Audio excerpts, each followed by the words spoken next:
जय हिंद एवरीवन। स्वागत करते हैं आपके अपने YouTube channel world line Jharkhand पे। चलिए आज हम इस वीडियो में चर्चा करेंगे डलहौजी के बारे में, साथ ही सिंध विजय, रंजीत सिंह और आंग्ल वर्मा युद्ध से रिलेटेड हम डिस्कशन करेंगे। तो वीडियो को शुरू करने से पहले एक छोटा सा रिक्वेस्ट, अगर आप इस चैनल पे नए हैं तो वीडियो को लाइक, शेयर और चैनल को सब्सक्राइब जरूर करें। चलिए मेरा पहला क्वेश्चन है कि निम्नलिखित कथनों पर विचार कीजिए। और मेरा ऑप्शन है कि डलहौजी के द्वारा व्यापकगत सिद्धांत के अनुसार सर्वप्रथम सतारा का विलय किया गया था।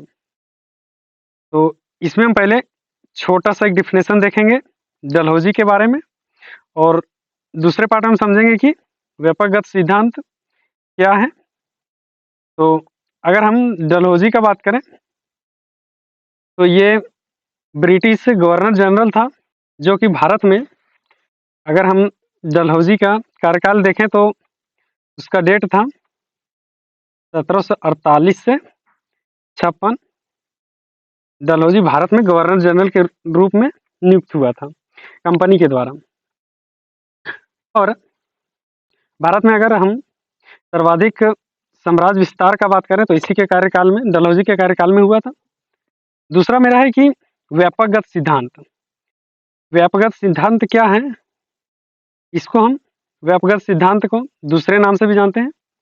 इसको हम गोद निषेध नीति भी कहते हैं या गोद निषेध सिद्धांत, और इसका इंग्लिश वर्जन का बात करें तो हो जाएगा डॉक्ट्रिन ऑफ लैप्स। इस सिद्धांत के अनुसार गोद लिया हुआ पुत्र को उत्तराधिकार घोषित नहीं कर सकते थे। ये था व्यापकगत सिद्धांत कि अगर कोई भी शासक गोद लिया हुआ पुत्र सतारा को कंपनी अपने साम्राज्य में विलय किया, उसके बाद अगर हम देखें तो 1853 में झांसी को तथा 1854 में नागपुर इत्यादि राज्यों को इसी सिद्धांत के माध्यम से कंपनी ने अपने साम्राज्य में विलय किया था, व्यापकगत सिद्धांत। तो मेरा पहला ऑप्शन है कि डलहौजी के द्वारा व्यापकगत सिद्धांत के अनुसार सर्वप्रथम सतारा का विलय किया गया था। तो ये मेरा ऑप्शन सही हो जाएगा, क्योंकि 1748 में सर्वप्रथम जो डलहौजी था वह व्यापकगत सिद्धांत के अनुसार ही सतारा को विलय किया था। तो ये मेरा ऑप्शन सही हो जाएगा। और इसके बाद भी ध्यान रखना है कि 1853 में झांसी तथा 1854 में नागपुर को व्यापकगत सिद्धांत के अनुसार ही अपने साम्राज्य में विलय किया था। दूसरा मेरा ऑप्शन है कि रंजीत सिंह सिखों के शुकरचकिया मिसल से संबंधित थे। तो ये मेरा ऑप्शन सही हो जाएगा, क्योंकि शुकरचकिया मिसल का अगर हम स्थापना बात करें तो इसका स्थापना चरहत सिंह के द्वारा किया गया था। चरहत सिंह के द्वारा शुकरचकिया मिसल का स्थापना किया गया था, जो कि रंजीत सिंह के पिता थे। चरहत सिंह रंजीत सिंह के पिता थे। तो दूसरा ऑप्शन भी मेरा सही हो जाएगा। मेरा क्वेश्चन है कि उपयुक्त कथनों में से कौन सा कथन सही है? तो मेरा फर्स्ट और सेकंड ऑप्शन राइट है, तो इसमें राइट आंसर हो जाएगा फर्स्ट एंड सेकंड, दोनों मेरा राइट आंसर है। चलिए सेकंड नंबर क्वेश्चन को देखते हैं।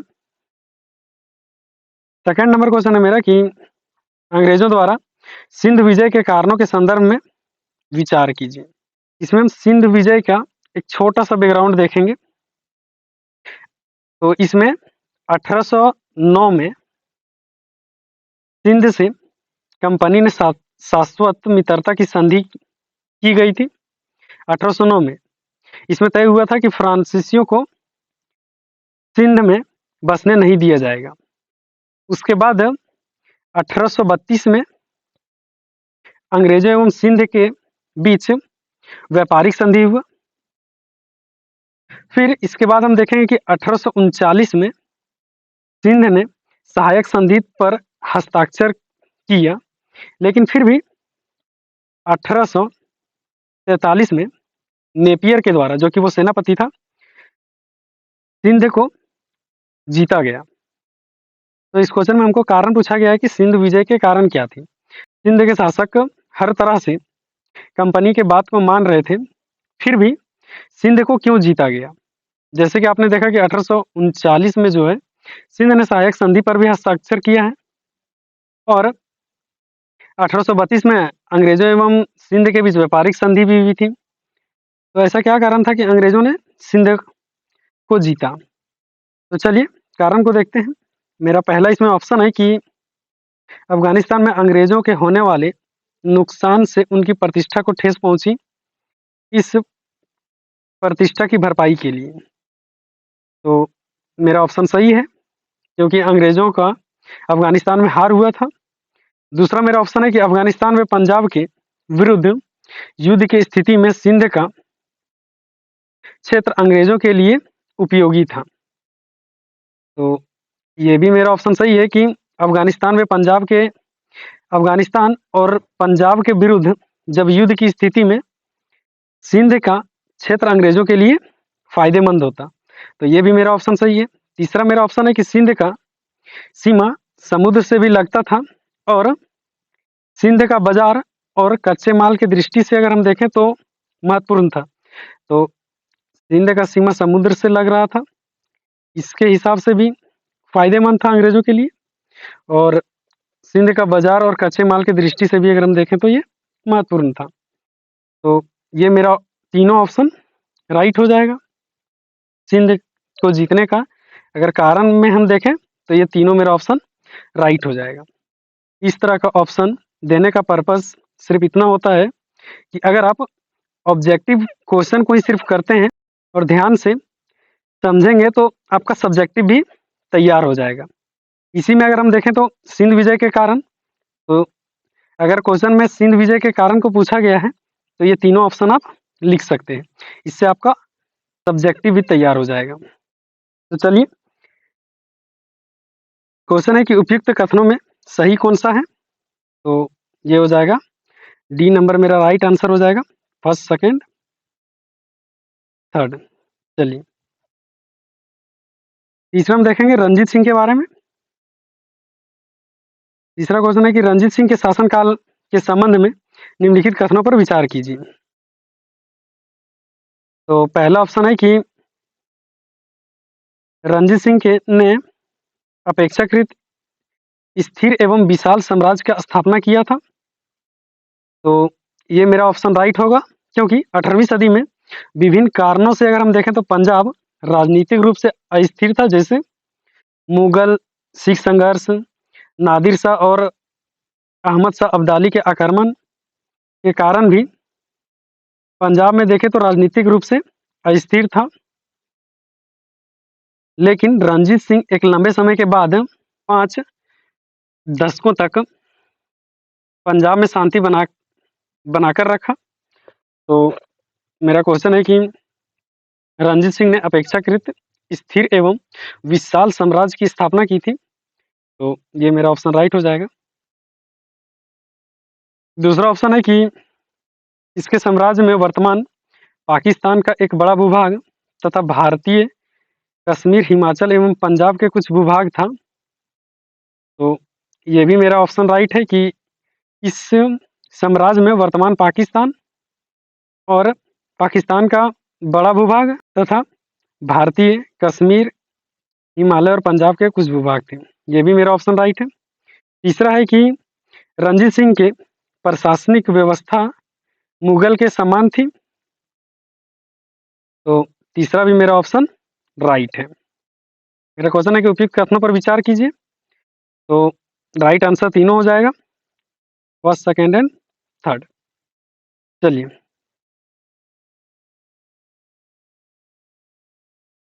फोर्थ नंबर क्वेश्चन है मेरा कि निम्नलिखित कथनों पर विचार कीजिए। पहला है कि डलहौजी के शासनकाल में अंग्रेजों के भारतीय साम्राज्य का सर्वाधिक विस्तार हुआ। मेरा क्वेश्चन है कि डलहौजी के शासनकाल में अंग्रेजों के भारतीय साम्राज्य का सर्वाधिक विस्तार हुआ। तो ये मेरा ऑप्शन राइट हो जाएगा, क्योंकि डलहौजी ने युद्ध के माध्यम से देखें तो 1849 में पंजाब, 1850 में सिक्किम तथा दक्षिण बर्मा इत्यादि। और ये था युद्ध से युद्ध से युद्ध से डलहौजी ने 1849 में पंजाब, 1850 में सिक्किम, दक्षिण बर्मा इत्यादि क्षेत्रों को जीता था तथा जो व्यापक सिद्धांत के अनुसार था, हमने इसका भी बात किया कि व्यापक के सिद्धांत के अनुसार सतारा, झांसी और नागपुर इत्यादि क्षेत्रों को अपने साम्राज्य में मिलाया था। तो ये मेरा ऑप्शन राइट हो जाएगा। दूसरा ऑप्शन है कि डलहौजी के साम्राज्य विस्तार के नीति मूलतः युद्ध पर केंद्रित रही। तो ये मेरा ऑप्शन गलत हो जाएगा। दूसरा ऑप्शन मेरा गलत है, क्योंकि डलहौजी के साम्राज्य विस्तार की नीति युद्ध के साथ साथ अगर हम देखें तो व्यापक सिद्धांत पर भी आधारित थी। तो इसमें क्वेश्चन है कि मूलतः युद्ध पर ही केंद्रित था। तो ये मेरा ऑप्शन गलत हो जाएगा। उपयुक्त में से कौन सा कथन सही है? तो इसमें राइट आंसर हो जाएगा ऑप्शन फर्स्ट, जो कि सही है। चलिए फिफ्थ नंबर क्वेश्चन देखेंगे हम। और फिफ्थ नंबर क्वेश्चन है मेरा कि डलहौजी द्वारा भारतीय क्षेत्र के विलय के संबंध में निम्नलिखित कथनों पर विचार कीजिए।